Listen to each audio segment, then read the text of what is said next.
নমস্কার। নমস্কার।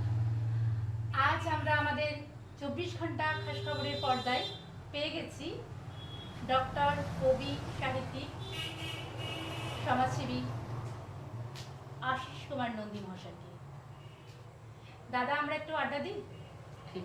কবিতার আড্ডা। ঠিক। কবে থেকে আপনার এই পথ চলা শুরু? স্কুল জীবন থেকে, স্কুলে ম্যাগাজিনে লিখতে লিখতেই তারপর কলেজ, ইউনিভার্সিটি হয়ে এই জায়গায় এসে পৌঁছানো। আমি যখন পড়াশোনা করি, মূলত ওটা সংস্কৃতির পীঠস্থান বলা হয়। আমি রহড়াতে পড়াশোনা করেছি, রামকৃষ্ণ মিশনে। তারপর কল্যাণ ইউনিভার্সিটিতে পড়াশোনা করেছি। নদিয়া 24 পরগনা তো সাহিত্য সংস্কৃতির পীঠস্থান, সুতরাং অনুপ্রেরণা বা অনুপ্রাণিত হওয়া ওখান থেকেই বলা যায়। খুব সুন্দর উত্তর দিলেন দাদা আমাদের। আচ্ছা, আপনি যে সাহিত্য জগতে এসেছেন, এখানে আপনার সব থেকে বড় প্রাপ্তি কি? মানুষের ভালোবাসা। প্রচুর পত্রপত্রিকায়, এমনকি ফ্রান্সে, প্যারিস টাইমসে আমার লেখা বেরিয়েছে। কলকাতা, লন্ডন, নরওয়ে থেকে প্রকাশিত দুপুর ভাষা এখন পত্রিকা, সেখানে লেখা বেরিয়েছে। জামশেদপুরে লেখা বেরিয়েছে, দশভূজা যেটা। তারপর আমার সমানে ভার্সেটাইল সবই লিখি, কবিতা, ছড়া, প্রবন্ধ, গল্প, যাই সম্পাদক পত্রিকা বা সংকলন থেকে বলে চেষ্টা করি লেখা, ভালো লেখা দেওয়া। এখানে গিয়ে বিভিন্ন গুণী মানুষের সঙ্গে পরিচয় হয়। কৃষ্ণা বসু, কমল দে শিকদার, সঞ্জীব চট্টোপাধ্যায়, এরকম প্রথিতযশা প্রখ্যাত সাহিত্যিক। এদের সঙ্গে লেখাটা যখন ছোঁয়াছুঁয়ি করে বের হয়, তখন একটা আলাদা ইমপ্রেশন, একটা অনুভূতি জন্মে। সবচেয়ে বড় কথা, এত গুণী মানুষগুলোর সান্নিধ্যে মনে হয় যেন অগাধ সমুদ্রে আমি অন্তত 2 ফোঁটা জল নিয়ে আসতে পারলাম। একদম কাব্যিক উত্তর, এত সুন্দর কাব্যিক উত্তর, আমরা অত্যন্ত খুশি। শেষে বলবো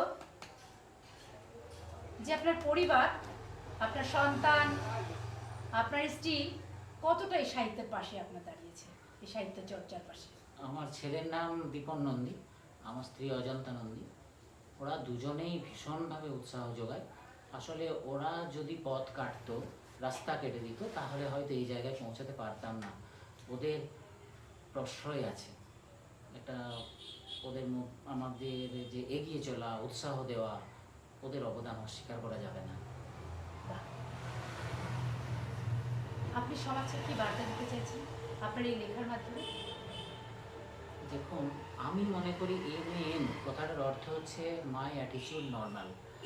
আমি মানুষের কাছে পৌঁছাবো, মানুষ আমাকে ভালো রাখবে, একটা বৃত্তের মধ্যে থাকবো, মানুষের মধ্যে থাকবো।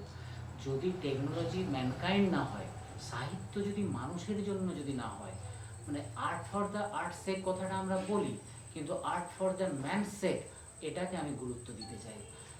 আমাদেরকে দেখে শিখবে, এটা সেই ডাউনওয়ার্ডস ফিল্ট্রেশন থিওরির মতো। আমার ভালোবাসা, আমার মানুষের কাছে পৌঁছে যাওয়া, আমার সামাজিক বার্তা, সমাজের ভালো করা, এটা আস্তে আস্তে চুইয়ে চুইয়ে গোটা সমাজে ইচ ওয়ান টিচ ওয়ানে গিয়ে পৌঁছাবে, এই আমার প্রত্যাশা।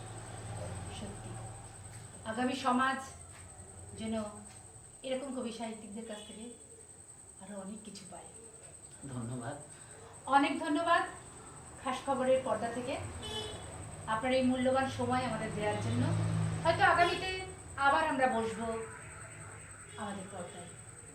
নমস্কার, ভালো থাকবেন।